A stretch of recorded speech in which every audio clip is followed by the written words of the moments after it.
வணக்கம் நண்பர்களே. நீங்க உங்க ஸ்மார்ட் டிவியை எடுத்து சுவத்துல இருக்கிற பிளக் பாயிண்ட்ல சொருகும்போது அங்க ஒரு சின்ன மேஜிக் நடக்குது. யோசிச்சு பாருங்க. 230 வோல்ட் கரண்ட், பயங்கரமான பவர் அது.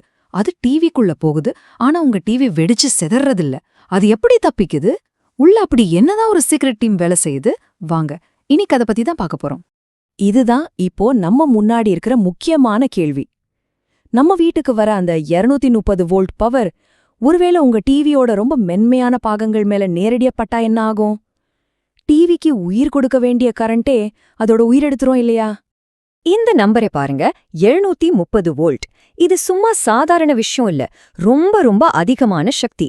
இந்த சக்தி டிவிக்குள்ள மூளை மாதிரி வேலை செய்யற சின்ன சின்ன மைக்ரோசிப்ஸ் மேல நேரடியா பட்டுச்சுன்னா அவ்வளவுதான், அடுத்த செகண்டே புகைஞ்சு போயிடும். ஆனா அப்படி நடக்கிறதில்ல. ஏன்னா உள்ள ஒரு கண்ணுக்கு தெரியாத ஒரு பாதுகாப்பு டீம் வேலை செஞ்சுட்டு இருக்கு. இப்போ அந்த டீம்ல இருக்கிற ஒவ்வொரு ஹீரோவையும் நாம ஒருத்தரா சந்திக்க போறோம். கரண்டோட இந்த ஆபத்தான பயணத்தை அவங்க எப்படி ஒரு சேஃபான பயணமா மாத்துறாங்கன்னு நாம பார்க்க போறோம். உண்மையை சொல்லணும்னா, அந்த 230 வோல்ட் கரண்ட் டிவிக்குள்ள எல்லா இடத்துக்கும் போறதில்ல. அது முதல்ல 40 வோல்ட் மாதிரி ஒரு பாதுகாப்பான லெவலுக்கு குறைக்கப்படுது. ஆனா ஒரு நிமிஷம், அந்த 40 வோல்ட் கூட டிவிக்குள்ள இருக்கிற பல பாகங்களுக்கு ரொம்பவே அதிகம். அந்த சவாலை எப்படி சமாளிக்குதுன்னு தான் நம்ம இப்போ பார்க்க போறோம். சரி, நம்ம டீமோட முதல் மெம்பரை சந்திப்போம் வாங்க. இவர் தான் டிராஃபிக் போலீஸ், அதாவது மின்தடையாக்கி. இங்கிலீஷ்ல சொன்னா ரெசிஸ்டர். அந்த 40 வோல்ட் கரண்டோட வேகத்தை கண்ட்ரோல் பண்றது தான் இவரோட முக்கியமான வேலை.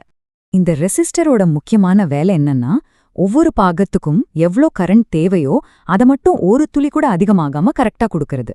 இதனால பாகங்கள் எதுவும் ஓவர் பவர்ல எரிஞ்சு போகாம பாதுகாக்கப்படுது. இன்னும் சிம்பிளா சொல்லணும்னா, ஒரு ஃபயர் என்ஜின் ஹோஸ் பைப் இருக்குன்னு வச்சுக்கோங்க. அதுலேருந்து வர்ற தண்ணி எவ்ளோ ஃபோர்ஸா வரும்.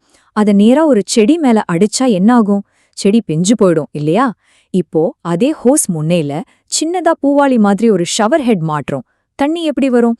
அழகா மெதுவா ஸ்ப்ரே மாதிரி வரும். இந்த ரெசிஸ்டர் செய்யற வேலையும் அதுதான். கரண்டோட அந்த பயங்கரமான வேகத்தை குறைச்சு ஒவ்வொரு பாகத்துக்கும் மென்மையா கொடுக்குது. ஓகே, அடுத்த சேலஞ்ச் என்னன்னா, கரண்ட் எப்பவுமே ஒரே மாதிரி ஸ்டெடியா வராது.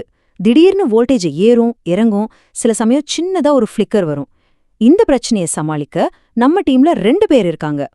நம்மளோட முதல் சீராக்கி கெப்பாசிட்டர். இத ஒரு குட்டி பவர் பேங்க் மாதிரி நினைச்சுக்கோங்க. இப்ப வீட்ல வாஷிங் மெஷின் இல்ல மிக்ஸி ஆன் பண்ணும்போது லைட் லேசா டிம் ஆகி எரியும், கவனிச்சிருக்கீங்களா? அது ஒரு சின்ன பவர் டிராப். அந்த மாதிரி சின்ன சின்ன தடுமாற்றங்களால கூட டிவி ஆஃப் ஆகிட வாய்ப்பு இருக்கு.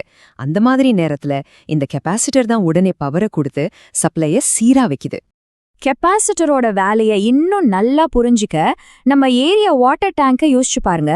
மெயின் பைப்லைன்ல தண்ணி வரது நின்னாலும் நம்ம டேங்க்ல சேமிச்சு வச்ச தண்ணி நமக்கு கிடைக்குது இல்லையா? அதே மாதிரி தான் கெப்பாசிட்டர் கரண்ட்டை சேமிச்சு வச்சு இந்த மாதிரி சின்ன சின்ன தடங்கல்கள் வரும்போது உடனே கொடுத்து உதவுது. கெப்பாசிட்டரோட பார்ட்னர் தான் இந்த இண்டக்டர். இது ஒரு ஷாக் அப்சார்பர் மாதிரி. திடீர்னு கரண்டோட அழுத்தம் அதிகமாகுதுன்னு வச்சுக்கோங்களேன், அதாவது பவர் சர்ஜ் ஏற்படுதுன்னா இந்த இண்டக்டர் அந்த எக்ஸ்ட்ரா பவரை அப்படியே ஒரு மேக்னெட்டிக் ஃபீல்டுக்குள்ள, அதாவது காந்த புலத்துக்குள்ள இழுத்துக்கும். இதனால மத்த பாகங்கள் பாதுகாக்கப்படுது. இண்டக்டரோட வேலைய ஒரு கனமான சக்கரத்தோட ஒப்பிடலாம். ஒரு பெரிய கனமான சக்கரத்தை வேகமா சுத்துறது கஷ்டம். ஆனா அது ஒரு தடவை சுத்த ஆரம்பிச்சுட்டா அதை திடீர்னு நிறுத்தவும் முடியாது. அதே மாதிரிதான் இண்டக்டர் கரண்டோட வேகத்துல ஏற்படுற திடீர் மாற்றங்களை தடுத்து அதோட ஓட்டத்தை ஒரே மாதிரி சீரா வைக்குது.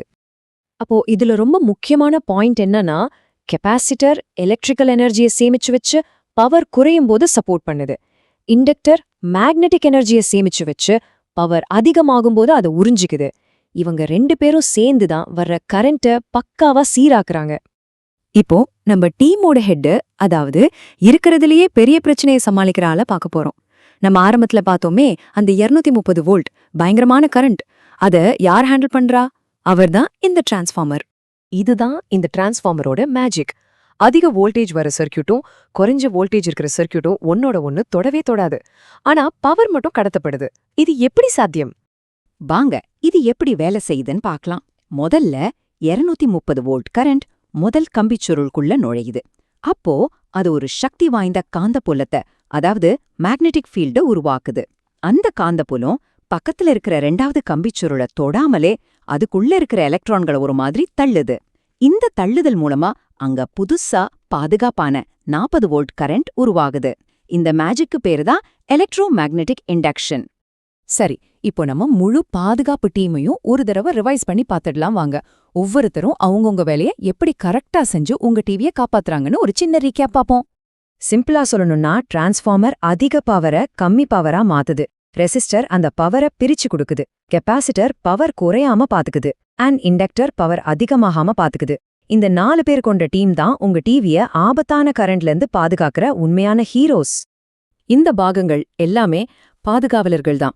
இவங்க கரண்ட்ட ரொம்ப பாதுகாப்பா ஹேண்டில் பண்றாங்க. ஆனா இதுல எதுவுமே சொந்தமா சிந்திக்கிறதில்ல. அப்போ உங்க ஸ்மார்ட் டிவியை எது ஸ்மார்ட்டா மாத்துது? யோசிச்சு ஒரு முடிவெடுத்து வேலை செய்யற பாகங்கள் எது? அத பத்தி நம்ம அடுத்த பகுதியில பாப்போம்.